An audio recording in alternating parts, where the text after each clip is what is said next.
We're going to talk a bit about the packaging industry, which plays a huge role when it comes to sustainability, both in its own actions and in changing consumer behaviour.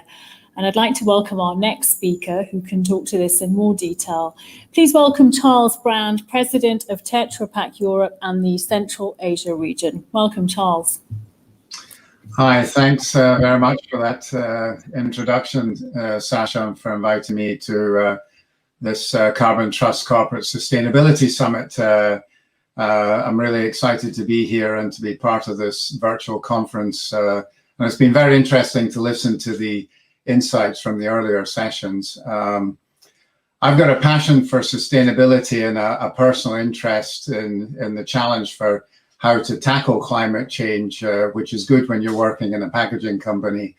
And I'm going to talk about how Tetra Pak is leading the charge with what we call low carbon packaging and how innovation is steering our industry towards a low carbon future.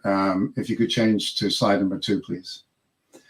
Sustainability has long been at the heart of our business strategy and our operations. Our vision is committing to making food safe and available everywhere.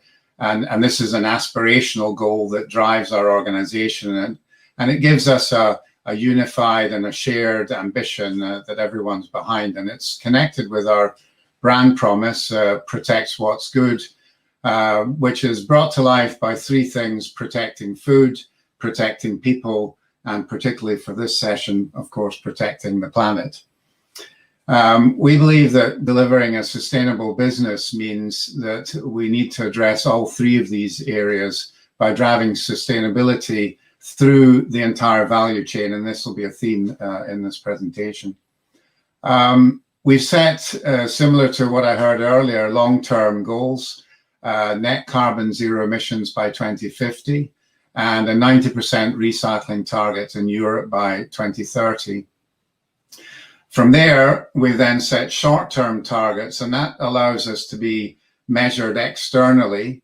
And just to use a few of those, we use the Forest Stewardship Council for our paperboard sourcing, Bonsucro for our plant-based polymers, and the Aluminum Stewardship Initiative standards for aluminum.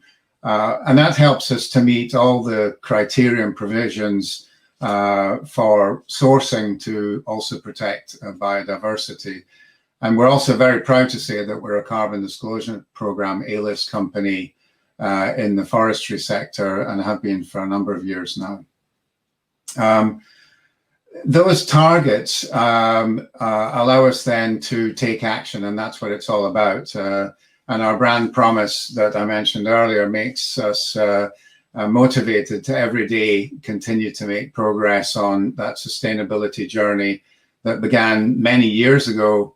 And there are 2 pillars we stand on. One is the pillar of sustainability, but the other is the pillar of food safety. Now, our current Tetra Pak carton package is already 70% paperboard and therefore renewable, and it makes it a very good climate option already today. All of our beverage cartons placed in the market, of all the beverage cartons placed in the market, 49% are recycled in the EU. Now, it is true that we rely on plastic, which is 25%, and aluminum, which is 5%, which ensures that we've got food safety and minimizes food waste, which is also very important for the carbon content. So that still makes us part of the problem, let's say, and brings us to this deep innovation program that I mentioned in the beginning, where we're heavily investing in R&D to get to 100% renewable and recyclable at lower cost. Our intent is to reduce the plastic and aluminum content to the lowest level possible, whilst maintaining this food safety and food waste capability that we have, and to replace the fossil plastics with plant-based ones in parallel as we're doing that. So there's lots to do. If you could move to the next slide, please. We believe that we've got a duty to help build a more sustainable planet, but the entire packaging industry has a role to play in addressing global sustainability challenges. By 2050, the world's population is predicted to reach 9.1 billion, which is going to require significantly more food, obviously. And as packaging helps keep food safe, nutritious, and available, high-performance packaging is going to continue to play a critical role in today's global food delivery system. And if we just take a couple of stats that you see here, I mean, did you know that 68% of consumers today buy environmentally sound packages to preserve the environment for future generations? 26% of consumers claim to frequently purchase a product with environmentally sound packaging. And in fact, today's consumers want to minimize the environmental impact of their purchases. And the majority, some 65% of people across the globe, support a green recovery following COVID-19. So if you're striving for ways to be better than before, it's important that as a business, you're making sustainable packaging choices. If you can go to the next slide, please. But packaging is also part of the problem, as I mentioned, and we know that there are lots of areas we've got to address. The global food system, including farming, processing, and distribution, accounts for 26% of global greenhouse gas emissions. Whilst many focus on recycling as the problem with packaging, we need to take a much more circular view and also ensure that we've got renewable and recycled materials as feedstocks into that circular economy. And climate action is increasingly becoming a consumer action. And so to protect the planet, we believe the future food package should minimize the use of materials, particularly fossil-based like plastics, and have a reduced impact on nature. If we can go to the next slide, please. It's not enough to have a circular packaging model that's blind to energy intensity, carbon emissions, and end-of-life impact. We've got to rise to take responsibility and to rethink the circular economy. A holistic environmental approach is needed that subsumes a radical decarbonization of the materials themselves to reduce the impact on our planet today and tomorrow. A bold and multifaceted ambition towards increasingly sustainable packaging can also help to mitigate climate change and address other environmental concerns, whilst at the same time feeding a growing population. And with consumers today voting with their wallets, this incentivizes the food industry to gain competitiveness through traceability and sustainability proof points, such as low carbon packaging solutions. Next slide, please.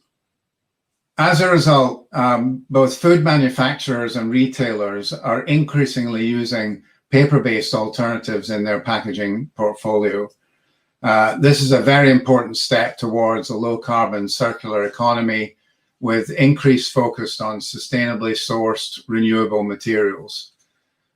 Plastic has long had a role in food safety. It's an effective method for keeping food fresh and safe and increasing food shelf life. However, plastic production fueled by fossil fuels reached some almost 360 million metric tons in 2018. And despite all of those protective attributes, plastic is depleting natural resources and contributes to greenhouse gas emissions that affect climate change. Our ambition to create a carbon neutral package made from fully renewable and recycled materials which are sourced responsibly, and you heard some of those certifications I mentioned earlier, reinforces our commitment to protect biodiversity and natural resources. We're really proud that in 2014, we were the first in our industry to introduce the first package made entirely from plant-based renewable materials with the Tetra X plant-based carton. And I'm going to mention that a little bit later.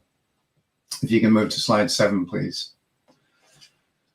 Our ambition is to create the world's most sustainable food package, but to achieve that, we have to take many other aspects into account, such as carbon emissions, biodiversity, food safety, regulations, and much more.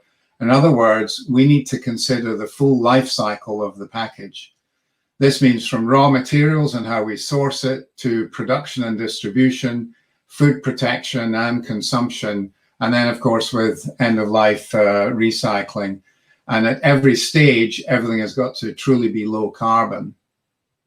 If you can move to slide 8, please.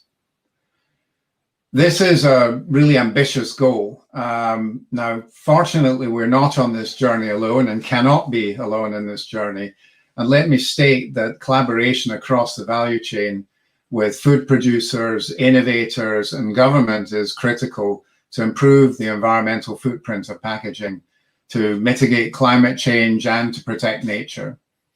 There's an urgent need for all stakeholders in the packaging sector, including government as it develops policy, and I heard this earlier on advocacy, to work together to achieve the carbon goals that we need to achieve. Companies cannot achieve the necessary changes if they act in isolation. So it's got to be with a joint purpose and action that we all work together. We need fast and concerted action towards those common goals and targets.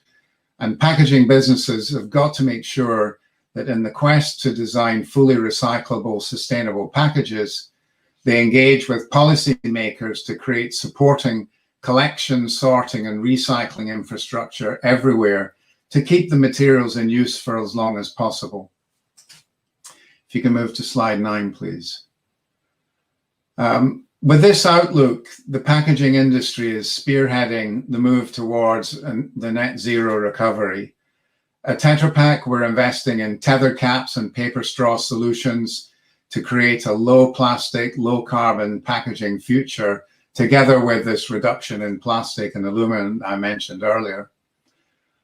This summer, we committed to the net zero emissions in our own operations by 2030, with the ambition to achieve a net zero greenhouse gas emissions for the entire value chain by 2050. Now, this is not a new journey that we are on. In 2010, we made a similar commitment that in 2020, we would have capped our 2010 emissions at that level all the way through to 2020. And in actual fact, in 2019, we're 11%, despite all the growth that we've had, we were 11% below our 2010 levels. And there's little doubt that we're going to reach this 2020 ambitious goal that we had. And we'll continue with our journey to develop the world's most sustainable food packaging by minimizing the use of materials, particularly plastic and aluminum, and switching fossil to plant-based polymers to reduce the overall packaging impact on nature and on the climate. Securing carbon neutral production and distribution, continuing to be unwavering in our commitment to protect food. And this is very much a balance that we are taking. Obviously, food safety and ensuring low food waste is core, but we have to drive the whole climate agenda forward. And developing a fully recyclable package with the appropriate waste management systems in place to keep materials in use for longer. If you can go to the next slide, please. We've set off on our mission to create revolutionary packaging solutions, combining developments in technology, materials, and processes that will meet the future needs of the industry and society. Our pioneering use of plant-based materials means that we developed, and I mentioned the Tetra X plant-based carton, which is the world's first fully and still the world's only renewable carton package. And this is now available as carbon neutral, this independent certification on climate neutrality, which enables on-pack use of the carbon neutral logo. And we've actually delivered more than 1 billion Tetra X plant-based cartons to customers. And this is just the beginning of our journey. We're really happy to work with some of the most innovative brands in Europe, and the first customers to implement the carbon neutral logo, like Lee Strand and Arrivo in Ireland, Vecoswevel in the Netherlands, Baltikovo in Latvia, and Galactium in Spain are just a number of those. And this was slide 11, sorry, the last slide. Now, please join us on this journey. Learn more about how you can join the movement. And if you go to gonature.tetrapak.com, you'll hear all about what we're doing and the things that you can do to support. Thank you very much for your attention. Thank you. Thank you so much for that. I think we have time for one quick audience question, if I may. And the question is, how will you make sure the plant-based plastic you want to use to replace fossil fuel-based plastic packaging won't take away from the food supply or encourage deforestation? This is a very important question, Sasha. And we use the Bon Sucro certification, which obviously prior to the Bon Sucro certification, we've done our own research into what is the most sustainable plant-based plastic there is. And we've come to this, the types that we use. And we use the Bon Sucro certification to ensure that it doesn't compete with the food chain and that it doesn't contribute to any kind of deforestation to achieve that.